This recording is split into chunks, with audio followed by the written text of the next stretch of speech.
I'm standing at Daniel's grave 3 weeks after the funeral, and I still do not know what to say. The headstone is simple: Daniel Andrade, architect, father, 1973 to 2026. Father is generous. He was a father biologically, legally, but not practically, not in any way that mattered. I should know. I watched it happen. For 15 years, I watched Daniel choose work over his family, watched him miss birthdays and recitals and ordinary Tuesday dinners, watched him build an empire and lose everything that mattered, and I said nothing, did nothing, enabled everything.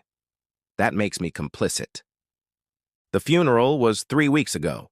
6 people came. I was one of them. I spoke. Said Daniel was brilliant and obsessed, that I enabled him, that I regretted not confronting him sooner. It was true, all of it. But it wasn't enough, wasn't complete.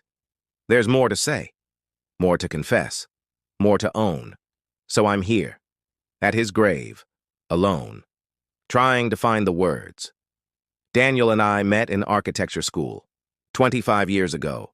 We were both ambitious, driven, hungry to prove ourselves. We became friends immediately, study partners, then roommates, then business partners.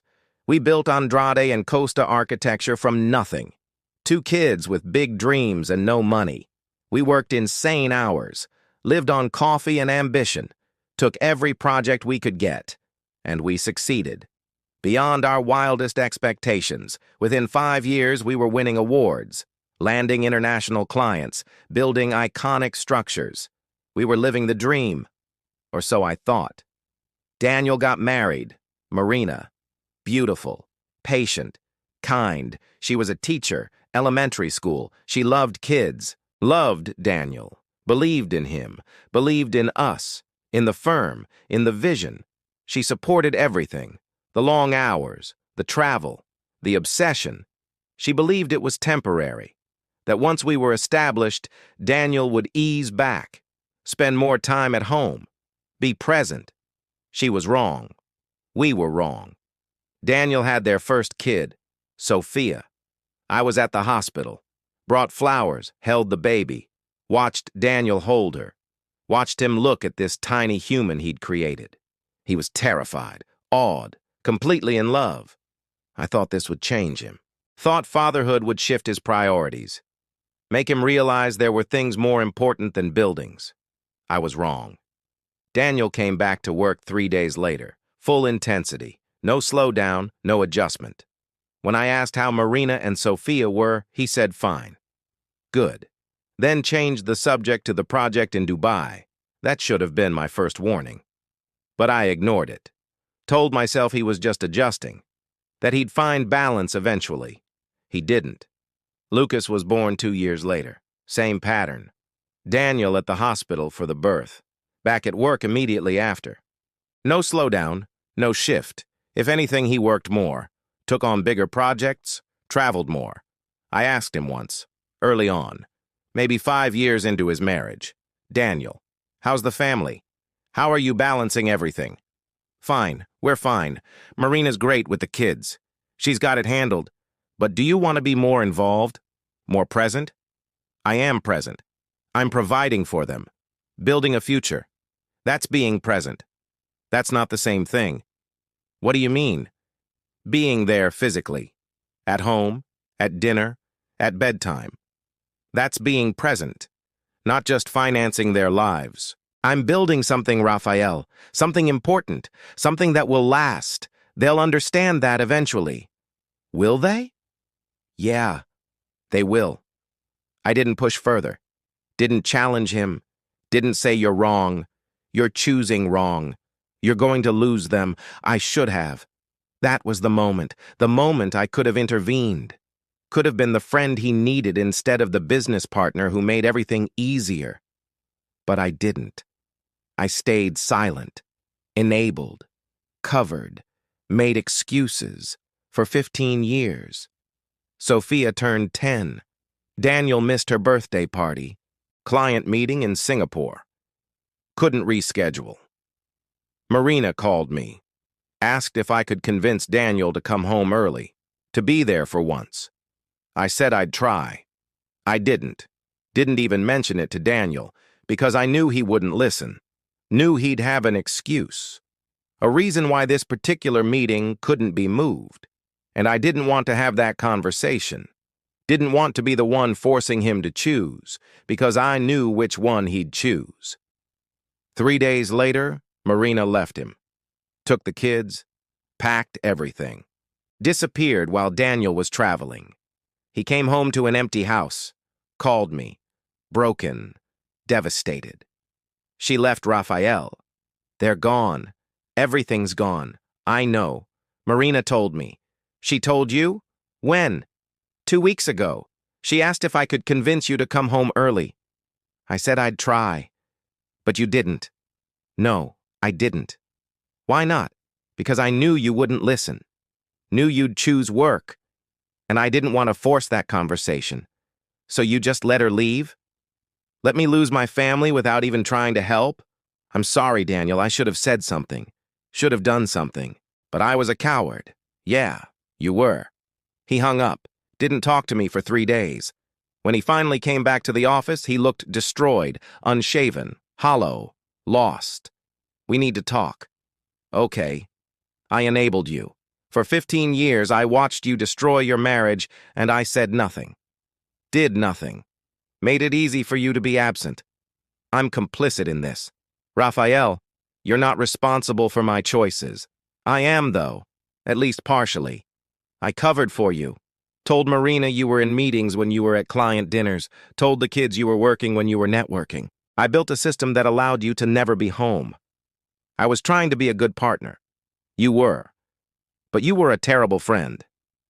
That's fair. I sat with him, in his office, watching him process, watching him break.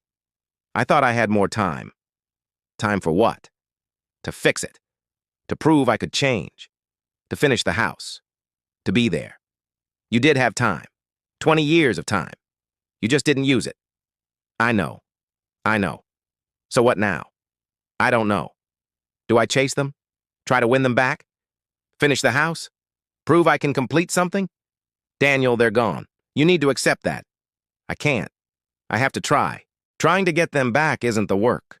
The work is accepting you lost them, accepting the consequences, becoming someone different, not for them, for yourself. How do I do that? I don't know. Therapy, maybe? Time? Facing what you did? What you didn't do? That sounds impossible, it probably is, but it's all you've got. He took a leave. 2 weeks, then 4, then 6. I covered everything, ran the firm, managed clients, made excuses. Daniel's dealing with a family emergency. He'll be back soon. But I was angry. Angry at him for dumping everything on me. Angry at myself for enabling him for so long. Angry at the situation. At the choices that led here. I went home every night and looked at my wife, Carla. Really looked at her, saw what I almost became. I wasn't as bad as Daniel, not yet. But I was on the same path, working late, traveling constantly, saying just this one project, then taking another. Carla noticed. You're different lately. How so? Present. You're actually here. Not just physically, but mentally. What changed? Daniel's wife left him, took the kids, and it made me realize I was heading down the same path. You're not Daniel. Not yet. But I could be. If I'm not careful. If I don't change now. So I'm changing. How? I'm implementing new office policies, boundaries, work hour limits, no weekend work, actual balance. Are you serious?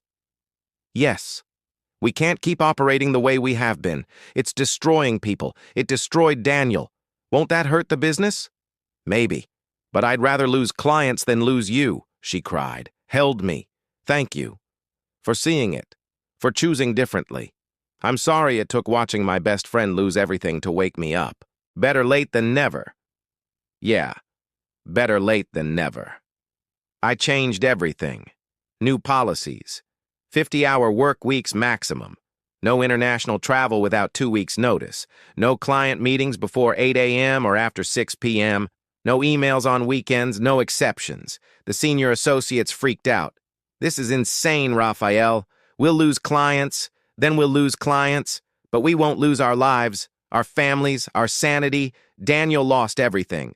I'm not going to let that happen to anyone else here. This will tank the firm. No, it won't. It'll make us sustainable. There's a difference between successful and sustainable. We've been successful. Now we're going to be sustainable. 3 clients left, 2 stayed. We survived. Daniel came back eventually. 8 weeks later. Different, quieter, broken but trying. He'd finished the house, every room, every promise. 8 years late. Sent pictures to Marina and the kids. Sofia said thank you.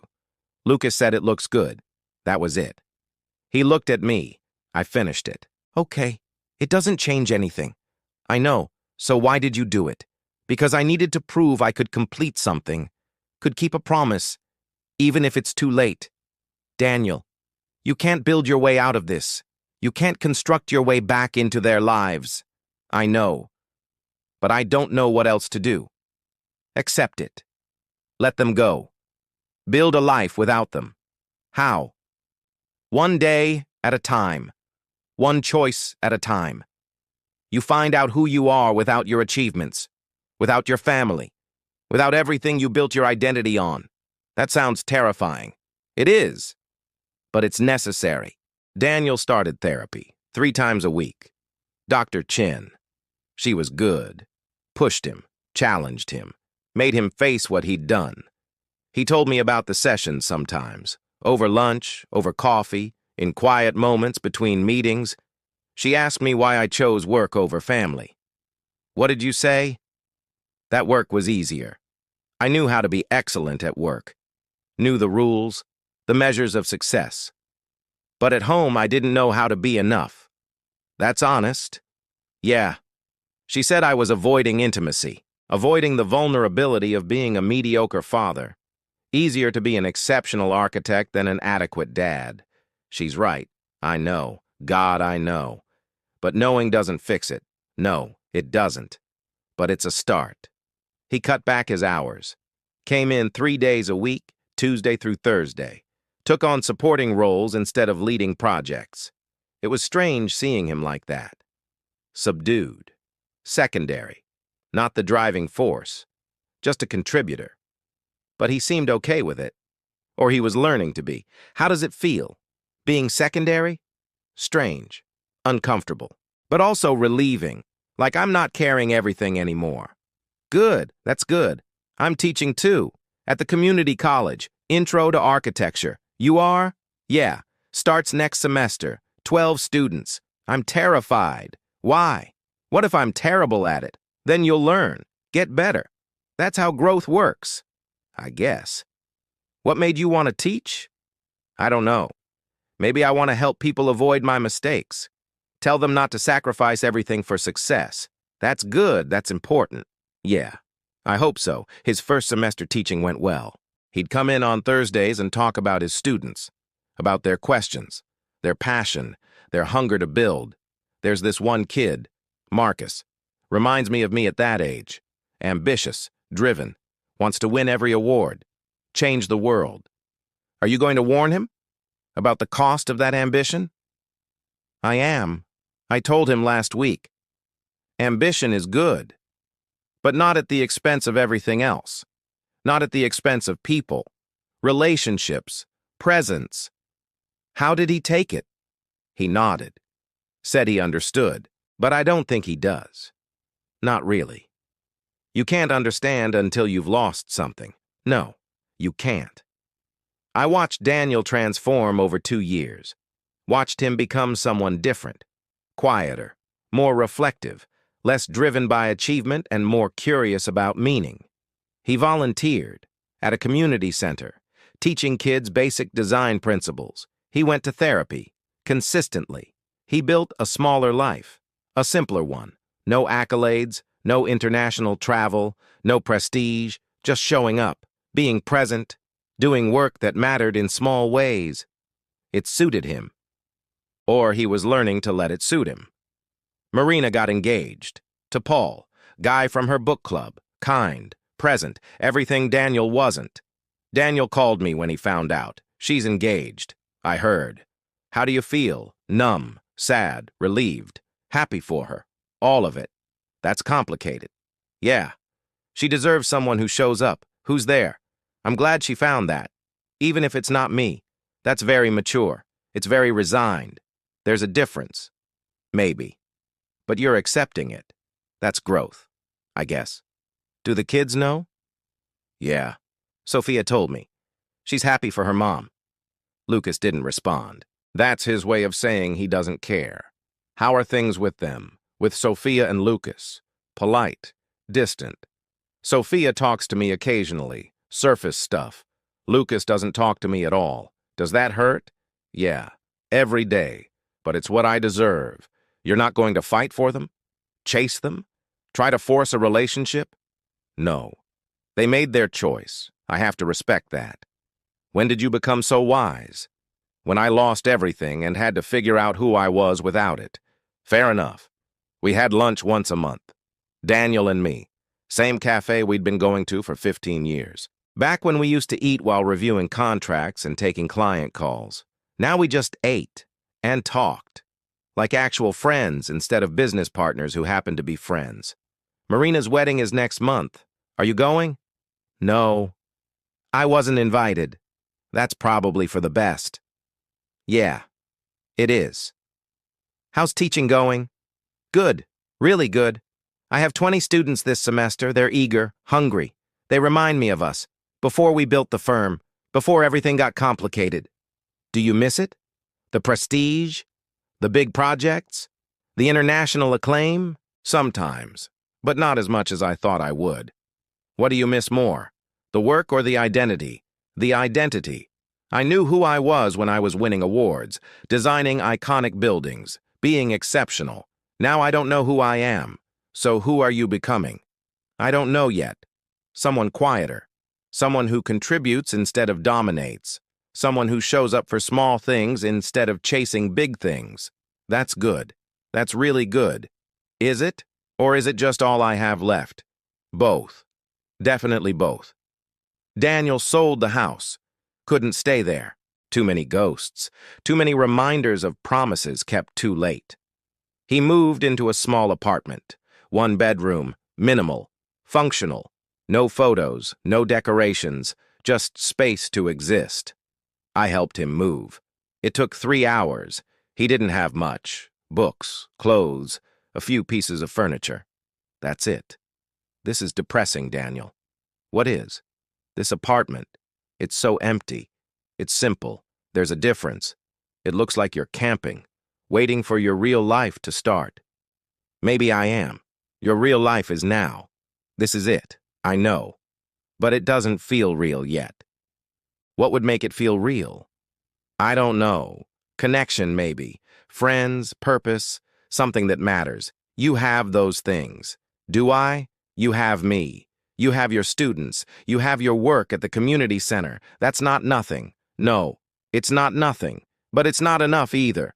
What would be enough? I don't know. Maybe nothing. Maybe I'm just going to feel this empty for the rest of my life. That's depression talking. You should tell your therapist. I have. She says I'm grieving. Grieving what? Everything. The life I had, the life I could have had, the person I was, the person I thought I'd be. That's a lot of grief. Yeah, it is.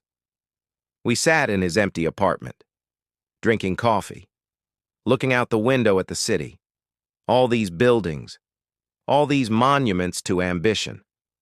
And somewhere out there, Marina was planning a wedding. Sofia was finishing college.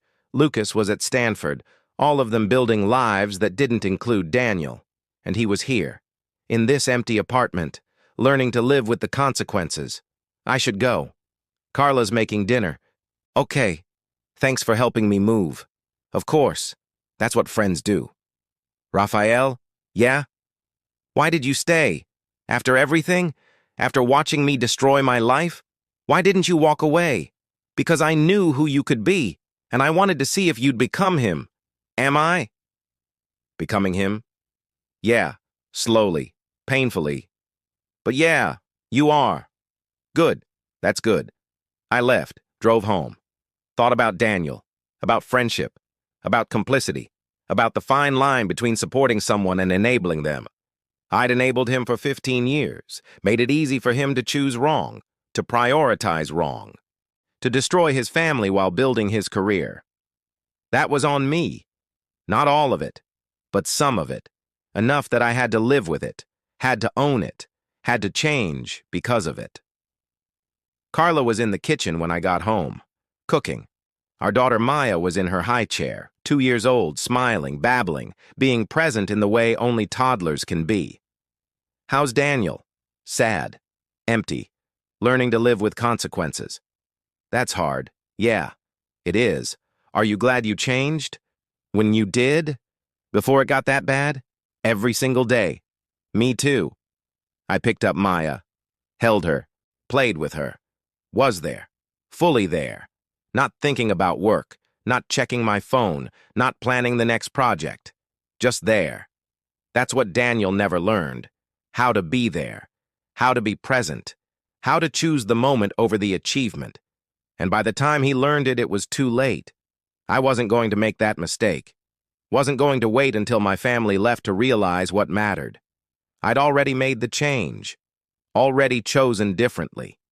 Already built boundaries between work and life, and my life was better for it. Richer. Fuller. More connected. That's the gift of watching someone fail. You learn what not to do. You see the consequences before you live them. You change course before it's too late. Daniel didn't have that gift, but I did. And I used it. And I'm grateful. Even though I wish Daniel didn't have to be the cautionary tale. Even though I wish I'd intervened sooner. Spoken up. Confronted him. I'm still grateful. Because I learned. And I changed. And I didn't lose everything. That's something. Not enough to erase my guilt. But something. Daniel had a heart attack on a Tuesday. At home, in his apartment. Alone. The neighbor found him 2 days later. Complained about the smell. Police called me. Listed as emergency contact. Mr. Costa? Yes. This is Officer Martinez, Metro Police. We're calling about Daniel Andrade. What happened? Is he okay? I'm sorry, sir. Mr. Andrade passed away. Heart attack. We found him in his apartment this morning. When? When did he die? Medical examiner estimates 2 days ago. Tuesday evening? I'm sorry for your loss. I hung up, sat at my desk, stared at the wall. Daniel was dead. Dead alone. In that empty apartment. With no one there. No one to call for help. No one to hold his hand. No one. I called Marina. She answered on the 3rd ring. Raphael? Hi. Marina. I have bad news. What happened? Daniel died. Heart attack. 2 days ago. Alone in his apartment. Oh, God. I'm sorry. Are you okay? I don't know. I should call Sofia. Lucas. Yeah, you should. Do you want me to do it? No, I'll do it. They should hear it from me. Okay, let me know if you need anything. I will. Thank you, Raphael. I called Dr. Chen, Daniel's therapist. She answered professionally. Dr. Chen speaking. Hi, this is Raphael Costa, Daniel Andrade's business partner. Yes. Hello, Raphael. Daniel spoke of you often. He died. Heart attack. 2 days ago. I'm sorry to hear that. How are you? I don't know. Shocked. Sad. Guilty. Guilty? I enabled him. For 15 years. Watched him destroy his life and said nothing. Did nothing. Made everything easier. Raphael, you're not responsible for Daniel's choices. I am, though. At least partially. I could have said something sooner. Done something. Stopped him. Daniel made his own choices. You were his friend. His partner. Not his parent. Not his keeper. You did what you could. It wasn't enough. Perhaps not. But it was something. And in the end, Daniel knew that. He talked about you often. Said you were the only person who stayed. Who didn't give up on him. Did he? Yes. He was grateful for that. Even when he was angry at you, even when he resented your interventions, he was grateful. I don't know what to do now. You grieve. You process. You forgive yourself for not being perfect, for not saving him. He didn't need saving, he needed witnessing. And you did that. Thank you. You're welcome. And Raphael? Yes? Don't carry his death. You didn't kill him? His choices did. I know, but thank you for saying it. I hung up. Sat alone. Let it sink in. Daniel was gone. My best friend of 25 years. My business partner. My cautionary tale. Gone. I called the funeral home, arranged everything. Simple service, nothing elaborate. Daniel wouldn't have wanted that. The funeral was on Friday. 6 people came. Me, Marina, Sofia, Dr. Chen, 2 students from Daniel's teaching job. That was it. No friends, no extended family, no colleagues from the firm, just 6 people in a mostly empty room. Saying goodbye to a man who spent his whole life achieving and died alone, I spoke. Told the truth, that Daniel was brilliant and obsessed, that I enabled him, that I regretted it, that he changed in the end. But it was too late. One of the students spoke, said Daniel was the best teacher she ever had, that he told them not to make his mistakes, to be present, to show up. Then it was over. Everyone left. No reception, no gathering, just 6 people going back to their lives. I stood at the casket, looked at it. Imagine Daniel inside. I'm sorry. I should have said something sooner, should have confronted you, should have been a better friend. But I was scared. Scared of losing you, scared of disrupting our partnership, scared of being the one who forced you to choose. So I stayed silent. And you paid for it. And your family paid for it. And I have to live with that. I'm sorry, Daniel. I'm so sorry. I left, drove to the office, sat at my desk, looked at the project board, at all the work, at all the deadlines, at all the things that seemed so important, and I realized none of it mattered. Not really. Not compared to showing up, being present, choosing people. Daniel spent 50 years chasing achievements, and he died alone, with 6 people at his funeral. That's the legacy. Not the buildings, not the awards, the empty funeral home. I went home early, 5 p.m. Unheard of for a Friday, but I didn't care. Carla was surprised. You're home. Yeah, I am. What happened? Daniel's funeral was today. Oh, Raphael, I'm sorry. How was it? Empty. 6 people, that's all? That's sad. Yeah, it is. How are you? Devastated, guilty, angry? At him? At myself. For not doing more. For not saving him. You couldn't have saved him. He had to save himself, I know. But I could have tried harder. You did try. In the end. You changed the firm. You set boundaries. You showed him a different way. It wasn't enough. Maybe not. But it was something. I held her. Let myself break. Let myself feel everything I'd been holding back. She held me. Let me cry. Let me grieve. After a while, she asked, "What are you going to do now?" I don't know. Keep going, I guess. Keep showing up. Keep choosing differently. Keep trying not to end up like Daniel. You won't. How do you know? Because you're here. At 5 p.m. on a Friday, holding your daughter, being present. Daniel never learned to do that. But you did. Yeah. I did. That evening I wrote Daniel a letter. Knew he'd never read it. Knew it was just for me. But I wrote it anyway. Dear Daniel, you died 2 days ago. Alone. And I can't stop thinking about what I could have done differently. I could have confronted you sooner. Could have forced the conversation about priorities. Could have refused to enable you. Could have been a better friend. But I didn't. I stayed silent. Made it easy. Covered for you. And I'm sorry. I'm sorry I wasn't brave enough to challenge you. I'm sorry I prioritized our partnership over your well-being. I'm sorry I watched you lose everything and did nothing. But I'm also angry. Angry at you for choosing wrong, for refusing to see what you were doing, for believing achievements mattered more than people, for dying alone because you couldn't figure out how to be present. You had everything. A wife who loved you, kids who needed you, A best friend who would have done anything for you, and you threw it all away. For what? Buildings? Awards? Legacy? None of that mattered at your funeral. 6 people came, Daniel. 6. That's your legacy.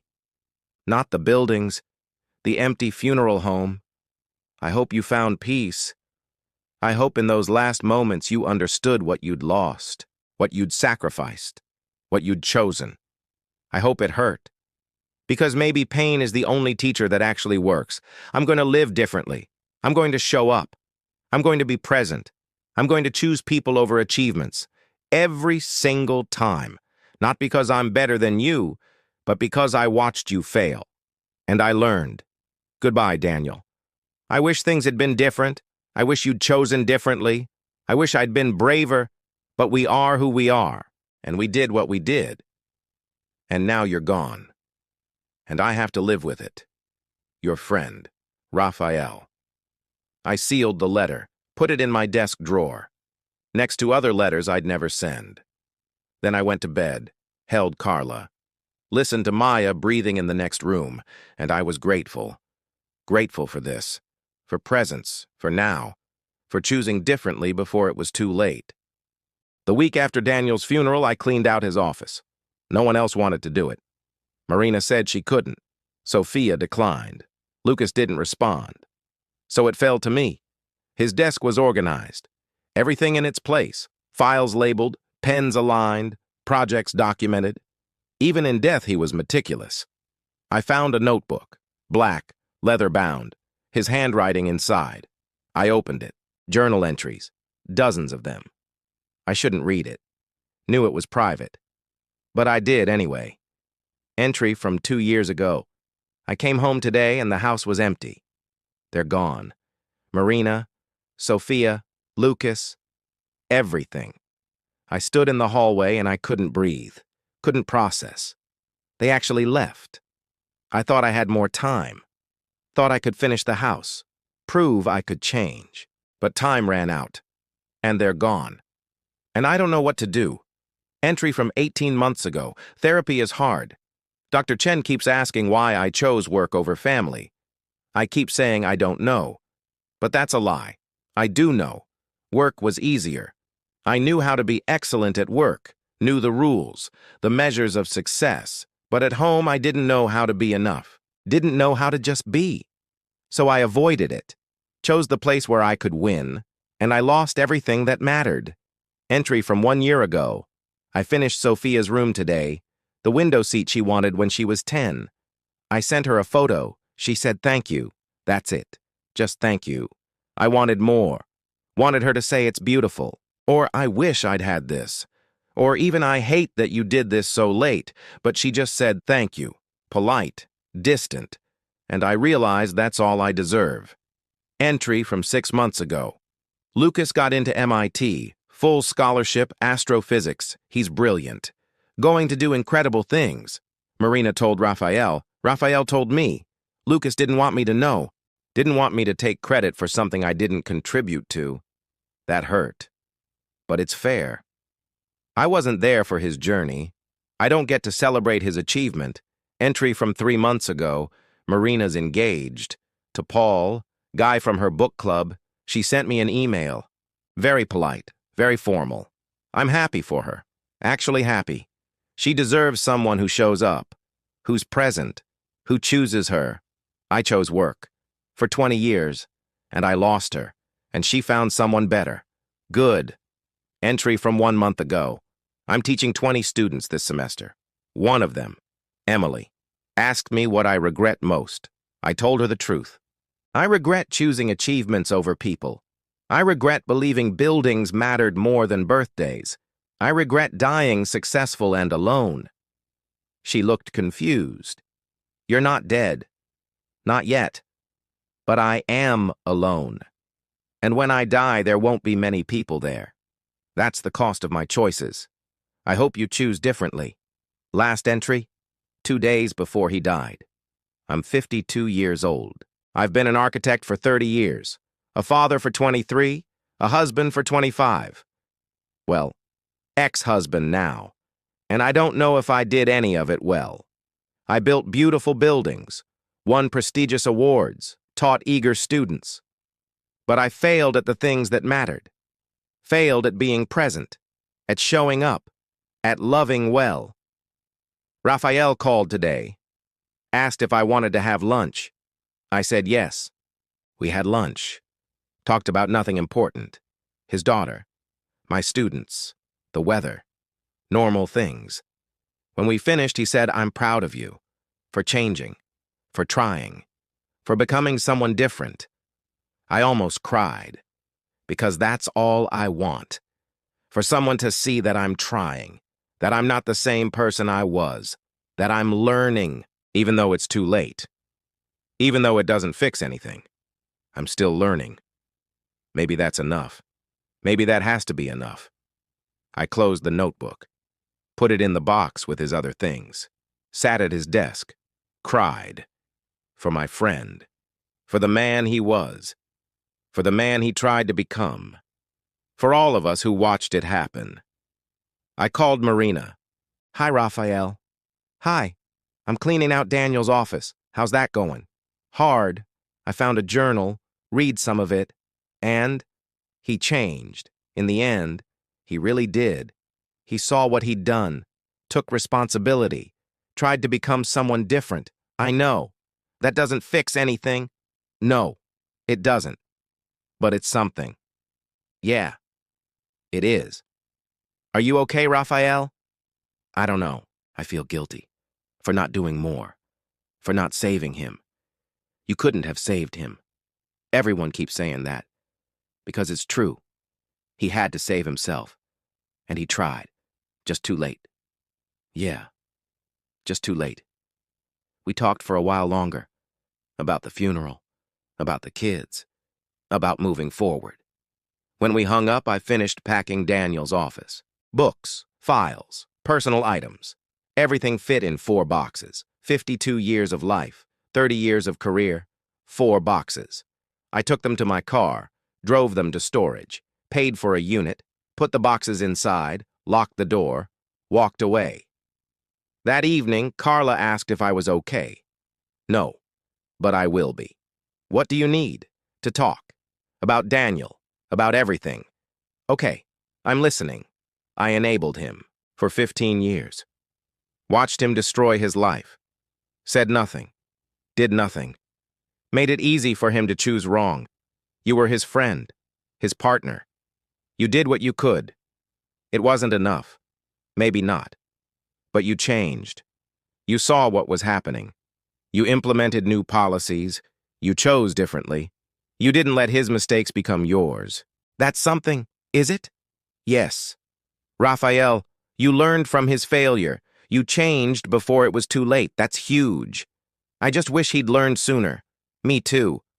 But you can't control other people's choices.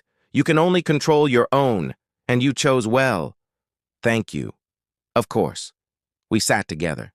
Quiet. Connected. Present. And I was grateful. Grateful I wasn't Daniel. Wasn't alone. Wasn't living with the consequences of choosing wrong for decades. I'd chosen differently. Just in time. That's the gift. The terrible, painful gift. Of watching someone fail. You learn. You change. You choose differently. Before it's too late. Daniel didn't get that gift. But I did. And I used it. And I'm grateful. Even though I wish it hadn't cost him everything. 3 months after Daniel's death, Sofia called me. "Raphael?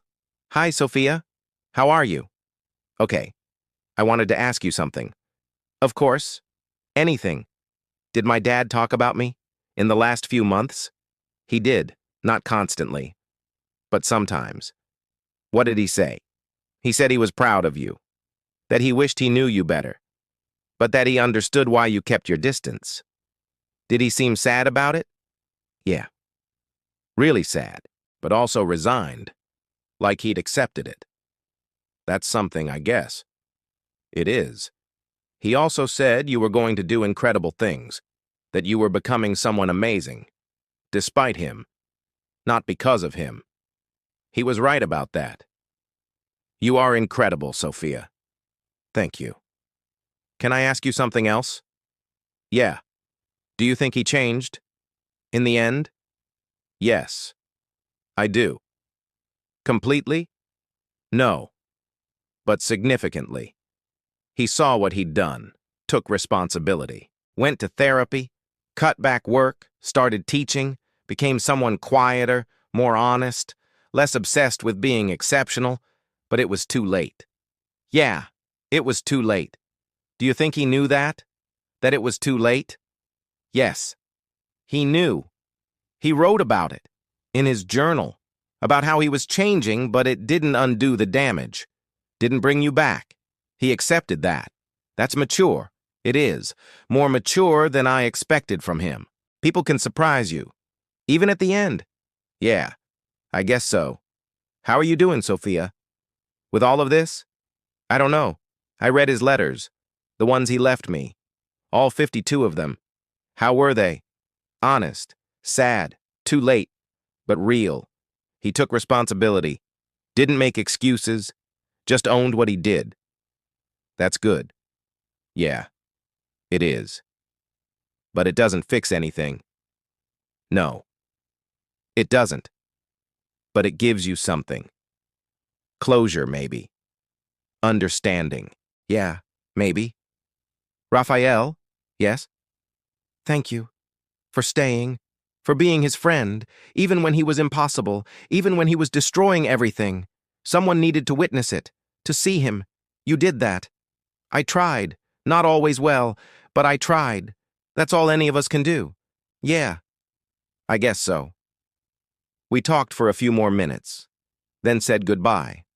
I sat at my desk, thought about Daniel, about Sofia, about witnessing, about staying. I'd stayed, through everything. Through the self-destruction, through the divorce, through the transformation, through the death. I'd witnessed all of it. And maybe that mattered. Maybe that was enough. Not to save him, but to see him, to acknowledge him, to say you existed, you mattered, you failed, but you tried. That's something. Lucas never called, never reached out. I didn't expect him to. He'd moved on years ago, cut ties, built a life that didn't include his father. That was his right, his choice, his boundary. I respected it. The firm continued. We took on new projects, smaller ones, more meaningful. We maintained the boundaries I'd implemented, the work-life balance, the sustainable pace. Some associates left, wanted the old intensity, the prestige, the 80-hour weeks. We let them go. Others stayed, grateful for the change, for the permission to be human. For lives outside of work. We were profitable, not wildly, but sustainably, and people were happy, actually happy. That was Daniel's legacy, not his buildings. The changes his failure inspired, the boundaries his absence created, the lessons his mistakes taught. I kept his journal in my desk drawer, read it sometimes, when I needed reminding, when I felt myself slipping, when I started saying yes to everything. One entry stayed with me. I'm learning that presence is a practice, not a destination. You don't arrive at being present. You choose it. Every day, every moment, every decision.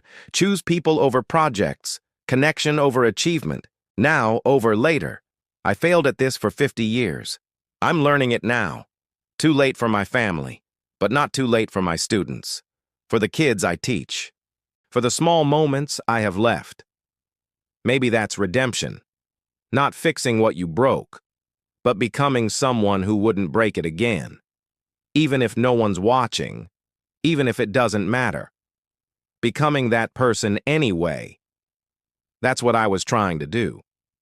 Every day. Become someone who wouldn't break it. Who would show up. Who would choose presence. Not perfectly, but consistently. Maya turned 3. We had a birthday party.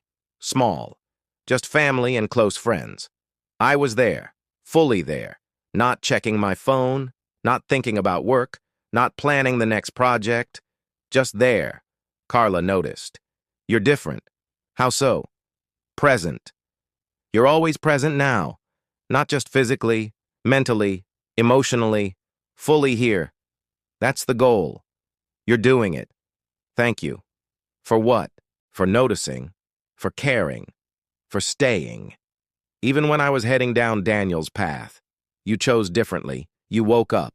That's huge. I'm grateful I woke up before it was too late. Me too. I played with Maya, read her stories, tucked her in, sang to her.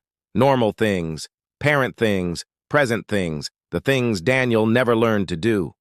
And I was grateful. Grateful for the lesson, grateful for the warning, grateful I'd changed in time. That night I wrote Daniel another letter. Dear Daniel, it's been 3 months since you died. 3 months since that funeral with 6 people. 3 months since I stood at your grave and didn't know what to say. I'm figuring it out now. What to say, how to process, what to do with all this guilt and grief and gratitude. Guilt because I enabled you. Grief because I lost my best friend. Gratitude because your failure saved me. I'm showing up now, every day, for my wife, my daughter, my life. I'm present, not perfectly, but consistently. And it's because of you. Because I watched you lose everything. Because I saw the cost of choosing wrong. Because your empty funeral terrified me. So thank you. For failing. For showing me what not to do. For being the cautionary tale that changed my life. I'm sorry I couldn't save you. Sorry I didn't try harder. Sorry I enabled you for so long. But I'm grateful for what I learned. Grateful I changed. Grateful I didn't become you. I hope you found peace. I hope wherever you are, you know that your failure mattered, that it taught something, that it changed someone. That's legacy too. Not the one you wanted, but the one you got. Goodbye, Daniel. Rest well. Your friend, Raphael. I sealed it. Put it with the other letter. 2 letters to a dead man. Confessions he'd never read. But I felt lighter, like I'd set something down, like I'd said what I needed to say. The next day I went to his grave, brought flowers, stood there, looked at the headstone. I'm okay now, not great, but okay. I'm showing up, being present, choosing differently, because of you. Because I watched you fail. Thank you for that. For teaching me what not to do. I'm sorry you had to be the lesson, but I'm grateful I learned. I left the flowers, walked back to my car, drove to work. Normal day, normal routine, but different somehow. Lighter, less burdened. I'd said goodbye. Actually goodbye. Not the polite funeral goodbye, but the real one, the honest one, the one that acknowledged everything, the friendship, the failure, the lesson, the gratitude. That was enough. That had to be enough. And it was. 1 year after Daniel's death, I got an email from Emily, one of his students, the one who spoke at his funeral. Mr. Costa, I hope this email finds you well. I wanted to reach out because Professor Andrade changed my life. I know that sounds dramatic, but it's true. I was headed down the same path he was, obsessed with achievement, willing to sacrifice everything for success, believing prestige mattered more than people. He saw that in me. Called me into his office one day, told me his story, about his wife leaving, his kids not talking to him, his empty life despite all his achievements. He said, don't make my mistakes. Don't sacrifice people for projects. Don't believe buildings are more important than birthdays. Be excellent, but be present too. I didn't understand then. I was 22, hungry, ambitious. I thought he was just old and bitter. But now I'm 25. I have a partner, a life, and I'm starting to understand. I turned down a prestigious job last month, one that would have required 80-hour weeks, constant travel, no life outside work. My old self would have taken it, would have believed that was success. But I thought about Professor Andrade, about what he told me, about the cost of that choice. So I turned it down, took a smaller job, less prestigious, but sustainable, with boundaries, with life outside work. My partner was relieved. My family was proud, and I'm happy. Actually happy. I wanted you to know that. That Professor Andrade's story mattered. That his failure taught something. That his mistakes helped someone choose differently. I hope that brings you some comfort. Sincerely, Emily Chen. I read it 3 times. Cried. Called Carla. Listen to this. I read her the email. That's beautiful, Raphael. Yeah, it is. His failure mattered. It taught someone, changed someone. That's legacy. That's real legacy. Not buildings, not awards. Changed lives. Yeah, exactly. I wrote back to Emily. Emily, thank you for sharing this. It means more than you know. Daniel struggled with legacy, with wondering if his life mattered, if his changes counted, if his transformation meant anything, even though it was too late for his family. Knowing that his story changed your path, that his mistakes helped you choose differently, that would have meant everything to him. Keep choosing presence, keep showing up, keep being there. That's the work, that's the legacy. And Emily, if you ever feel yourself slipping, falling back into old patterns, remember Daniel. Remember the cost. Remember the empty funeral. Let that be your reminder, your North Star, your reason to choose differently. Thank you for reaching out, for letting me know his story mattered. Sincerely, Rafael Costa. I sent it, sat back, felt something shift. Daniel's death wasn't meaningless. His failure wasn't wasted. It taught. It changed. It mattered. Not the way he wanted. Not through his buildings or awards or achievements, but through his mistakes, through his absence, through his transformation that came too late. That was legacy, too. The kind you don't plan, the kind you don't want, but the kind that changes lives anyway. I went home that evening, told Carla about the email. She smiled. See? His life mattered. Not the way he planned, but it mattered. Yeah, it did. Are you feeling less guilty now? A little. I still wish I'd done more. Intervened sooner. Saved him. You couldn't have saved him, Raphael. He had to save himself, I know. But I could have tried harder. You tried enough. You stayed. You witnessed. You learned. You changed. That's all you could do. Thank you. For what? For reminding me. For being patient with my guilt. For staying while I process this. Always. We ate dinner, played with Maya, put her to bed, normal evening, normal routine. But I felt different. Lighter. Less burdened by guilt. More at peace with what was. What I did. What I didn't do. Daniel's story was over. His chapter closed.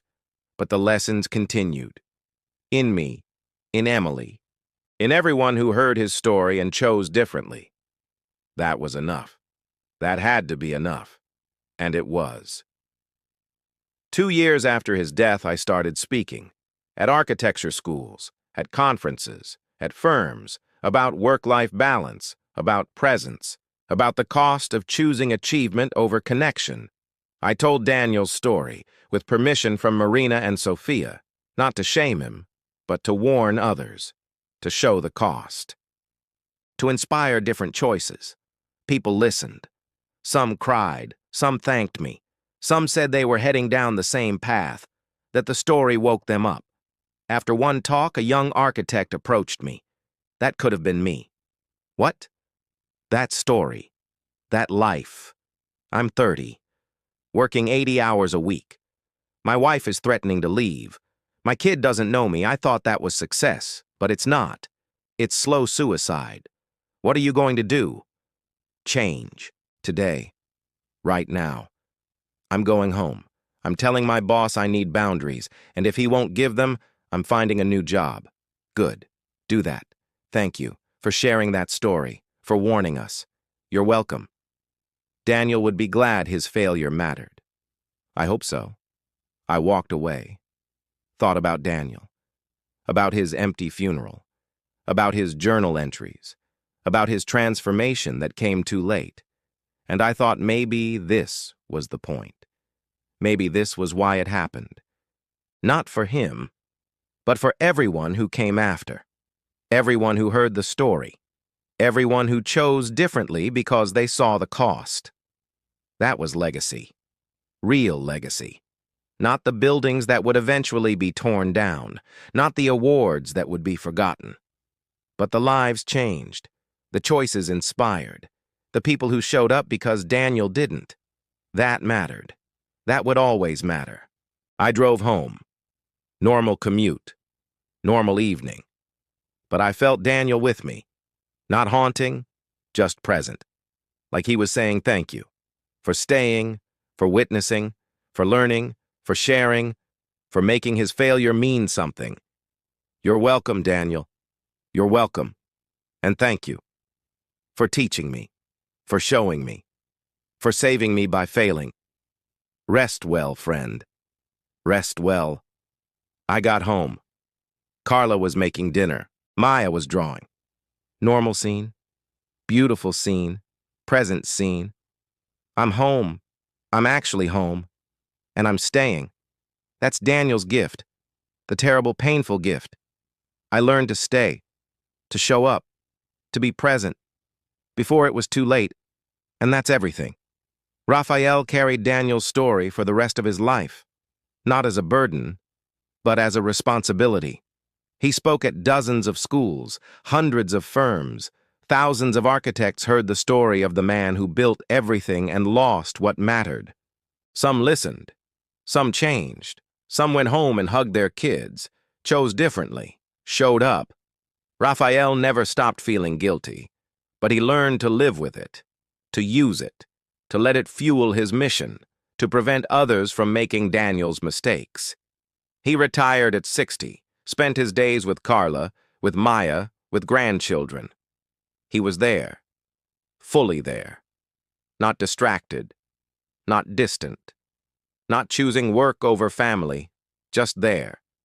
When he died at 78, surrounded by family, he thought of Daniel, of the funeral with 6 people, of the empty apartment, of the journal entries. And he was grateful. Grateful he'd learned. Grateful he'd changed. Grateful Daniel's failure saved his life. That's friendship. That's legacy. That's love. Learning from someone's mistakes. Honoring their failure by choosing differently. Staying. Even when they're gone. Especially then.